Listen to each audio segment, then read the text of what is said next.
भोपाल में राष्ट्रीय कार्यशाला का हुआ आयोजन। कार्यशाला का उद्देश्य रोजगार आधारित शिक्षा। मुख्यमंत्री ने किया संबोधित।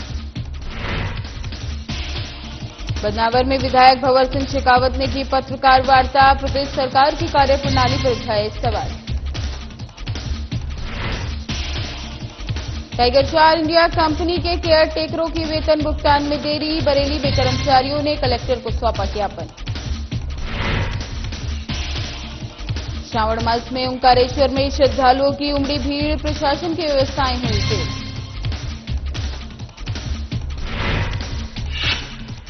अनूपपुर में कीचड़ भरे रास्ते से स्कूल जाने को मजबूर बच्चे। ग्रामीणों ने पंचायत प्रशासन को कराया अवगत।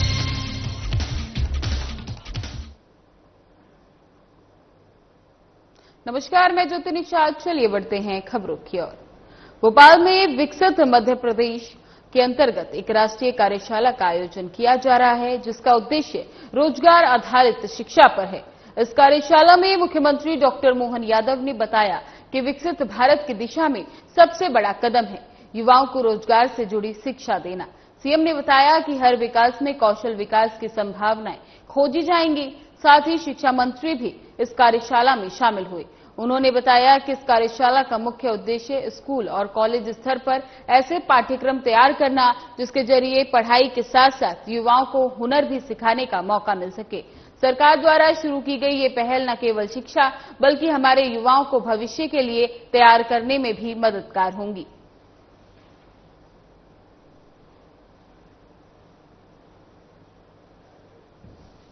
बता दें कि भोपाल में विकसित मध्य प्रदेश के अंतर्गत एक राष्ट्रीय कार्यशाला का आयोजन किया गया, जिसका उद्देश्य रोजगार आधारित शिक्षा पर है। इस कार्यशाला में मुख्यमंत्री डॉक्टर मोहन यादव ने बताया कि विकसित भारत की दिशा में सबसे बड़ा कदम है युवाओं को रोजगार से जुड़ी शिक्षा देना। सीएम ने बताया कि हर विभाग में कौशल विकास की संभावनाएं खोजी जाएंगी।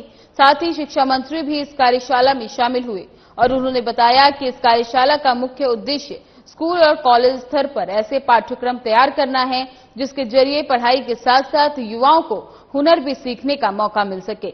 सरकार द्वारा शुरू की गई ये पहल न केवल शिक्षा बल्कि हमारे युवाओं को भविष्य के लिए तैयार करने में मददगार होंगी।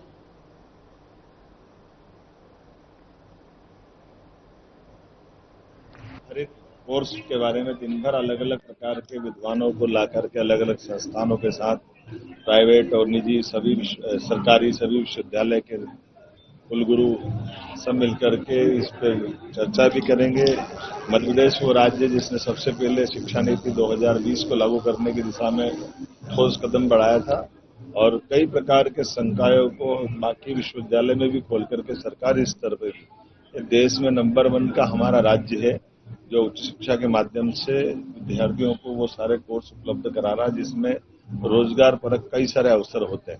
मुझे इस बात का आनंद भी है कि यहाँ आज ये जब हम कार्यशाला आयोजित कर रहे हैं तो निश्चित रूप से हमारा विभाग और सरकार समर्थ है, वो दिए गए सुझावों के आधार पर ठोस निर्णय करेंगे। जो कार्यशाला है बहुत महत्वपूर्ण कार्यशाला है जिसमें हमारे प्राइवेट सेक्टर के और गवर्नमेंट सेक्टर के सभी हमारे कुलगुरु हैं, शिक्षाविद है और देश भर से कई एक्सपर्ट आए हैं जो शिक्षा में रोजगार के पाठ्यक्रम कैसे हमको संचालित करना है, एक प्रकार से पूरी शिक्षा व्यवस्था में आमूलचूल परिवर्तन करने का काम जो राष्ट्रीय शिक्षा नीति के माध्यम से अपेक्षित है उसका क्रियान्वयन के पक्ष के रूप में ये कार्यशाला है। सर, भारत की शिक्षा में मुगलों का रोमांच इतिहास में देखिए भारत की शिक्षा में यानी इतिहास में जो इतिहास के पाठ्यक्रम है उसमें भारत का शौर्य पराक्रम के वो भी इतिहास के पन्नों पे दर्ज करेंगे। भारत के उन महापुरुषों को जिन्होंने भारत माता के लिए बलिदान दिया है, यहाँ के लोगों के लिए संघर्ष किया है, मातृभूमि के लिए लड़ाई लड़ी है, ऐसे सारे लोगों को हम इतिहास के पन्नों पे स्थान देने वाले हैं। और जो विदेशी है आक्रांता रहे उनको आक्रांता लिखेंगे, लुटेरे रहे उनको लुटेरे लिखेंगे। बदनावर में विधायक भंवर सिंह शेखावत ने पत्रकार वार्ता का आयोजन किया, जहां विधायक शेखावत ने बताया कि बदनावर अस्पताल भवन का काम अधूरा पड़ा है और सदीपनी विधायक का काम भी पूरा नहीं हुआ। अस्पताल में कर्मचारियों की नियुक्तियों को लेकर विधानसभा में मुद्दा उठाया जाएगा। साथ ही प्रदेश सरकार के कर्ज को लेकर भी मुद्दा उठाया जाएगा कि कांग्रेस सरकार के समय सरकार पर कर्ज 35 करोड़ था, जो बढ़कर 4.5 लाख करोड़ हो गया। ये पैसा कहां खर्च किया गया, सरकार इस पर श्वेत पत्र जारी करे। इसी के साथ ही पूर्व मंत्री दत्तीगांव को आड़े हाथ लेते हुए शेखावत ने कहा कि सरकारी काम में हमेशा विधायक की अनुशंसा लगती है, पूर्व विधायक की नहीं। पूर्व मंत्री को जनता ने मौका दिया तब तो विकास नहीं किया, और अब शेखावत द्वारा विकास किया जाता है तो दर्द होता है। पूर्व मंत्री को विकास का श्रेय लेने के लिए मुंह त्यागना पड़ेगा। विधायक शेखावत ने नवीन स्वीकृति प्रधानमंत्री ग्राम सड़क को लेकर कहा कि हमने 70 सड़कों का प्रस्ताव भेजा, जिसमें से 50 स्वीकृत हो गई है। शेष बची सड़कों को अगले फेज में स्वीकृत करना पड़ेगा।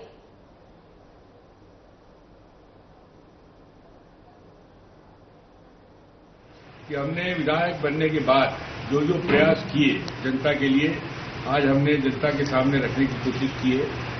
हमने 70 सड़कों का सर्वे कराया था आदिवासी क्षेत्र में, बाकी जगह 70 सड़कों का सर्वे करने के बाद जो डिमांड हुई, आज हमने की है, ये बताते हुए कि बदनावर की जनता को सर्वाधिक 50 सड़कों की स्वीकृति मिली है। तो 50 सड़कों का निर्माण होने के बाद में बदनावर की 80% सड़क की समस्या हम सुलझा लेंगे, ऐसा हमने प्रयास करके आज जनता को बताया कि ये स्वीकृत हो गया। हमने आज नर्मदा के सेकंड फेज की बात भी की है। नर्मदा के अंदर जो सादरपुर पट्टी के गांव बचे हैं 34, उनको भी हमने ये जो मांडव की सेकंड फेज योजना है, इसके अंदर जुड़वाने का काम किया है। ये सारे गांवों को भी नर्मदा का लाभ आने वाले समय में मिलेगा। ये हमारी योजना का जो दूसरा हिस्सा, वो भी हमने स्वीकृति में दे दिया है, स्वीकृत हो गया है। इसलिए वो भी बदनावर की जनता के लिए बधाई का काम है। और तीसरी बात यह कि जो अव्यवस्थाएं हैं अस्पतालों के अंदर, छात्रों के लिए शिक्षा के अंदर, उसकी भी मांग हमने आने वाले विधानसभा के सत्र में की। छात्रों के लिए छात्रवृत्ति की व्यवस्था नहीं हो रही है, उनको पैसा नहीं मिल रहा है। मध्याह्न भोजन के अंदर मां गड़बड़ी हो रही है, छात्रों की छात्रवृत्ति जमा नहीं हो रही है, संबल योजना का पैसा नहीं आ रहा है। लाडली बहनी योजना के कारण किसी भी योजना में, सारी योजनाएं ठप पड़ी हैं और किसी भी योजना में आर्थिक रूप से जनता को सहायता नहीं मिल रही, चाहे पंचायत की हो चाहे जिला पंचायत की। विधायक राशि भी 6-6 महीने लेट डाल रहे हैं ऊपर से। कलेक्टर साहब से हमने जब निवेदन किया कि राशियां सरकार जितनी राशि का अलॉटमेंट है उसका 10% रिलीज कर रही है, और 1% जो हमने विधानसभा में उठाया है कि सरकार श्वेत पत्र जारी करके ये बताए कि 3.5 लाख 35,000 करोड़ का जो कर्जा था जब कांग्रेस की सरकार गई और भारतीय जनता पार्टी की सरकार आई, तो पिछले 20 साल के अंदर लगातार सरकार में रह करके 4.5 लाख करोड़ के कर्जे का काम जनता के माथे कर दिया आपने। मुख्य चिकित्सा और स्वास्थ्य अधिकारी डॉक्टर डीजे मोहंत ने प्रेस वार्ता कर जानकारी दी कि प्रदेश में बच्चों के स्वास्थ्य परीक्षण और पोषण सुधार के लिए शासन द्वारा वर्ष 2025-26 में दस्तक अभियान का प्रथम चरण शुरू किया गया, जो 22 जुलाई से 16 सितंबर 2025 तक चलाया जाएगा। इस अभियान में स्वास्थ्य विभाग और महिला बाल विकास विभाग की टीमों द्वारा घर घर जाकर 5 वर्ष से कम उम्र के बच्चों की स्वास्थ्य जांच की जाएगी। साथ ही गंभीर कुपोषण, डायरिया, खून की कमी, विटामिन ए की कमी सहित अन्य बीमारियों की पहचान कर उपचार और रेफर की व्यवस्था की जाएगी। बता दें कि अभियान में ओआरएस जिंक किट वितरित की गई और साथ ही रोगों की रोकथाम और अभिभावकों को पोषण स्वच्छता के प्रति जागरूक किया गया।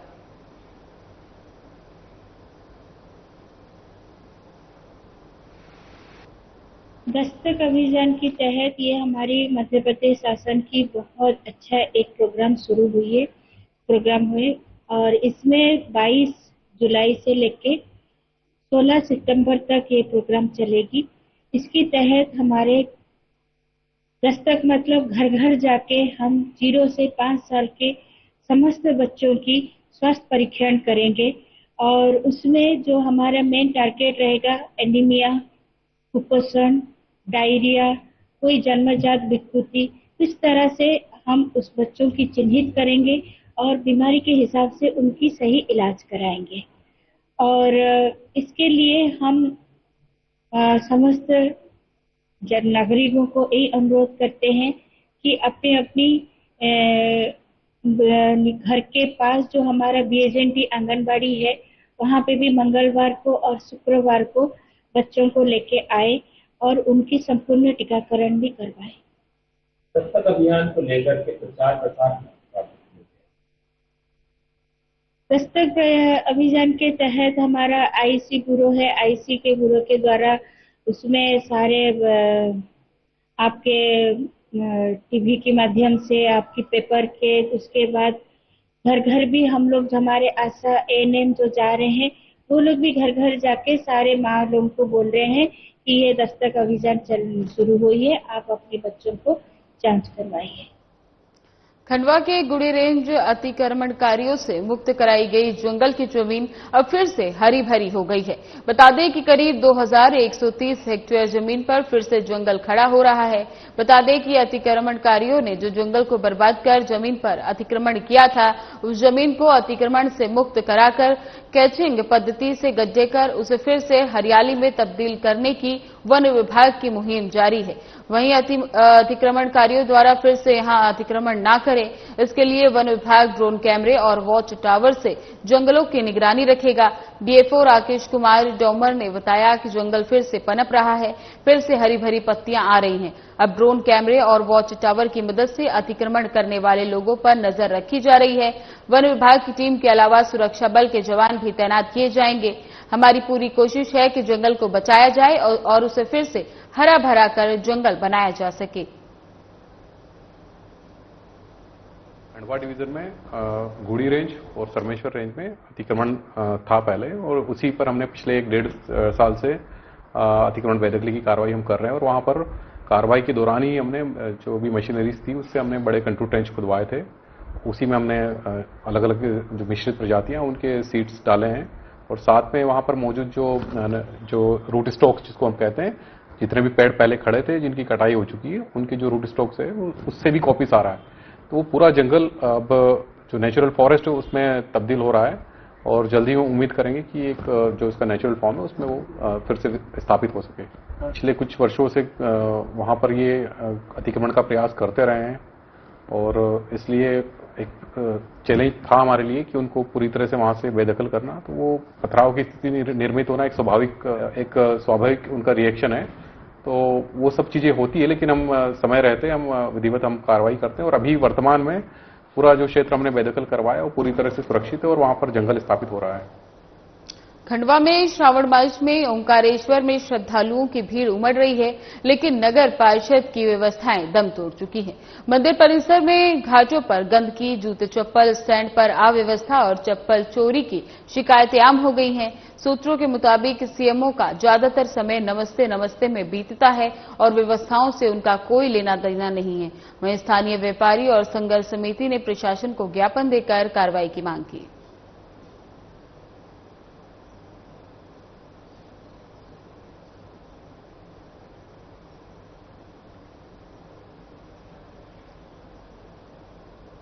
अनूपपुर जिले के विकासखंड के ग्राम कोहोका खंजोरी नंबर 2 में स्थित CM rise higher secondary school प्राथमिक विद्यालय सहित हायर सेकेंडरी स्कूल के छात्र छात्राएं बरसात के मौसम में जान जोखिम में डालकर पढ़ाई करने को मजबूर है। सबसे दर्दनाक दृश्य तब देखने को मिलता है जब बच्चे अपनी मिट्टी भरे रास्ते में घुसकर नंगे पांव कीचड़ भरे रास्ते से स्कूल की ओर बढ़ते हैं। कभी कभी तो छात्र सड़क पर गिर भी जाते हैं, जिससे चेहरे पर डर और असहायता साफ झलकती है। लेकिन विकल्प क्या है? शिक्षा की चाह उन्हें हर दिन संघर्ष करने को मजबूर कर रही है। बता दें, ये कोई नई समस्या नहीं है। पिछले कई वर्षों से छात्र छात्राएं इस रास्ते की बदहाली को झेल रहे हैं, लेकिन बरसात के मौसम में स्थिति इतनी बिगड़ जाती है कि छात्रों को फिसल कर स्कूल पहुंचना पड़ता है। कई बार बच्चे चोटिल हो जाते हैं और कई बार तो स्कूल ही नहीं जा पाते। ग्रामीणों और पालकों ने पंचायत और प्रशासन को कई बार इसकी शिकायत दी है, लेकिन परिणाम हर बार शून्य रहता है।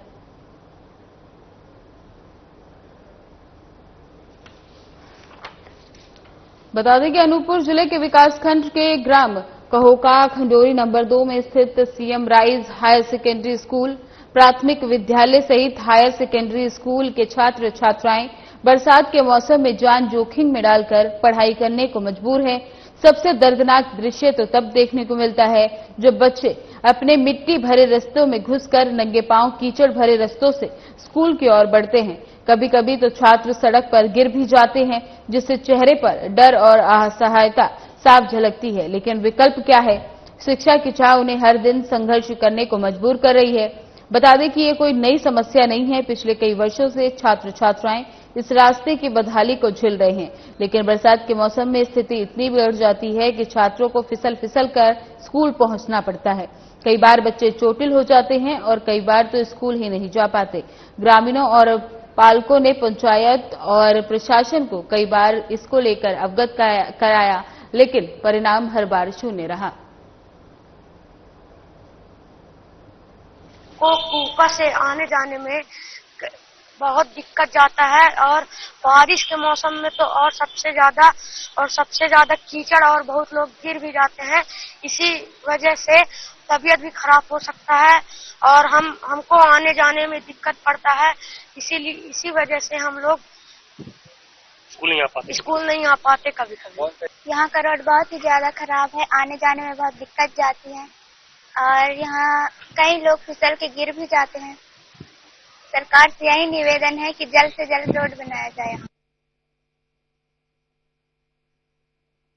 कि अपने बच्चों के लिए जो असुविधाएं हो रही हैं, सबसे बड़ी है बरसात का समय है, सड़क की व्यवस्था, जो कि मेन रोड से लगभग 800 मीटर अंदर जो रोड है वो पूरी तरह से कीचड़ मिट्टी डली हुई है, जिससे बच्चों को आने में बहुत परेशानियों का सामना करना पड़ता है। यदि सुबह से लगातार बारिश हुई तो बच्चों की उपस्थिति काफी कम रहती है, तो उस दिन बच्चे विद्यालय आते ही नहीं है, क्योंकि आने जाने की चारों तरफ से व्यवस्थाएं नहीं है, चारों तरफ कीचड़ फैला हुआ है। और यहाँ दूसरी समस्याएं अभी विगत 5 दिनों से गांव में लाइट नहीं है, विद्यालय में भी विद्युत व्यवस्था ठप है, बच्चों को भी बहुत परेशानियों का सामना करना पड़ रहा है। जो डामर रोड है, डामर रोड से लेकर स्कूल तक लगभग ये 100 मीटर का एरिया है।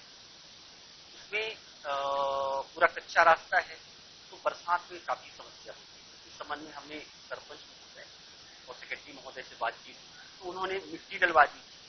अब जहाँ स्टार्ट में मिट्टी डलवाई है तो ट्रैक्टर वगैरह चलने के कारण वहाँ और कीचड़ हो गया है। तो हमने उनसे निवेदन किया है मुरुम के लिए, वो बोल रहे हैं कि जब तक बारिश नहीं बंद होगी तब तक वहाँ मुरुम डलवा पाना संभव नहीं हो पा रहा है। इस वजह से अभी फिलहाल तो दिक्कत हो रही है।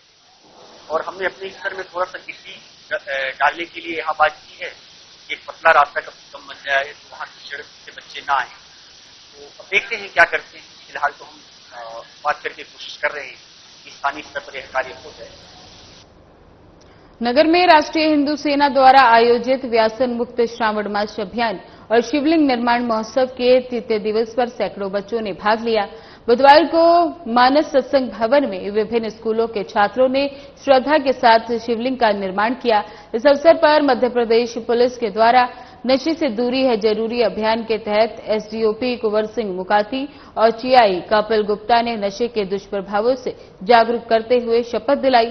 आयोजन का शुभारंभ पंडित चंद्रकांत शास्त्री, एसडीओपी कुंवर सिंह मुकाती, माधवदास महाराज और समाजसेवी राहुल रघुवंशी ने किया। मुख्य वक्ता देवी रत्न मीणा जी ने कहा कि समाज में अच्छे संस्कार और धर्म की निष्ठा बनाए रखने के लिए ये पहल महत्वपूर्ण है। बच्चों के माध्यम से एक दिन समाज में धर्म और संस्कार की चमकदार रोशनी फैलेगी।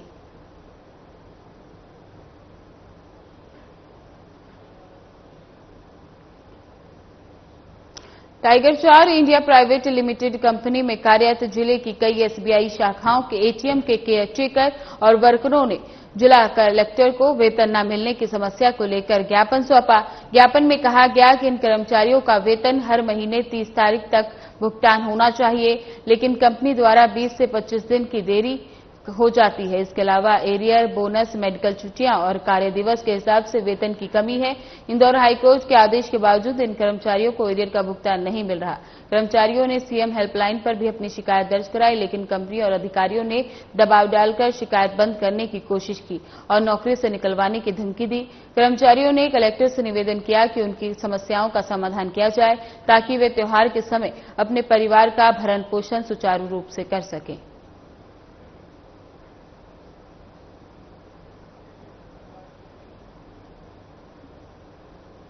मध्य प्रदेश में अत्याधुनिक डेटा सेंटर बनाने का निर्णय लिया गया, जो राज्य के सभी विभागों से संबंधित जानकारियों और आंकड़ों को सुरक्षित रूप से संग्रहित करेगा। मुख्यमंत्री डॉक्टर मोहन यादव ने विदेश दौरे से लौटने के बाद डेटा सेंटर की आवश्यकता को स्पष्ट किया।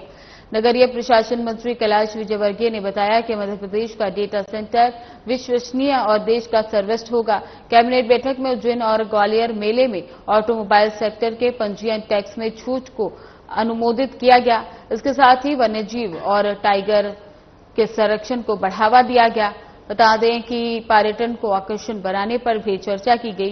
कैबिनेट ने 40 साल पुरानी गांधी सागर जल विद्युत परियोजना के नवीनीकरण को मंजूरी दी, जिसमें 464 करोड़ रुपए की लागत आएगी। किसानों को खाद की सुविधाजनक आपूर्ति सुनिश्चित करने के लिए मंत्रियों को निर्देश दिए गए। बैठक में उज्जैन की महाकाल यात्रा को भव्य बनाने की योजना पर चर्चा हुई।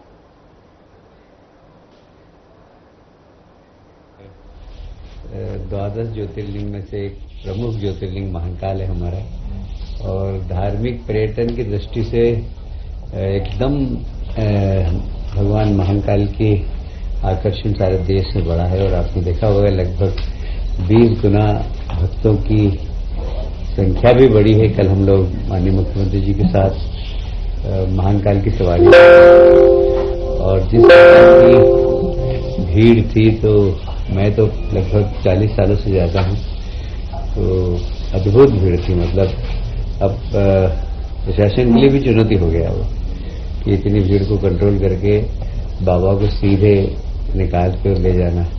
पर फिर भी प्रशासन की अच्छी व्यवस्था के कारण बहुत अच्छी सवारी निकली, और हमें लगता है कि अब दिन प्रतिदिन भीड़ बढ़ती ही जाएगी।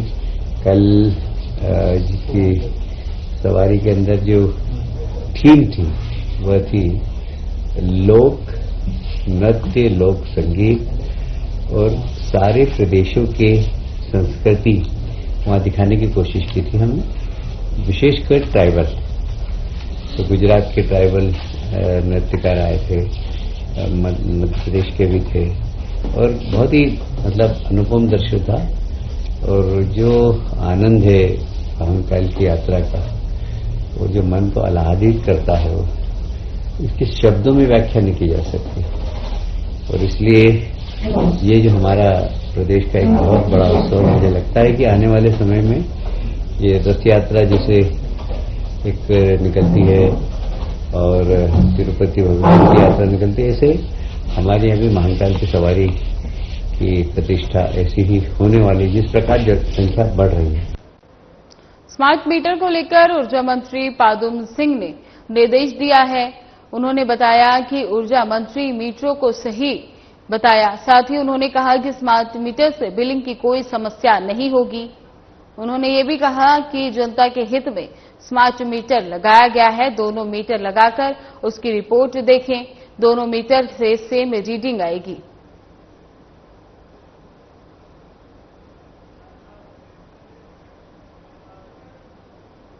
फिलहाल बुलेटिन में बस इतना ही। बने रहें हमारे साथ। नमस्कार।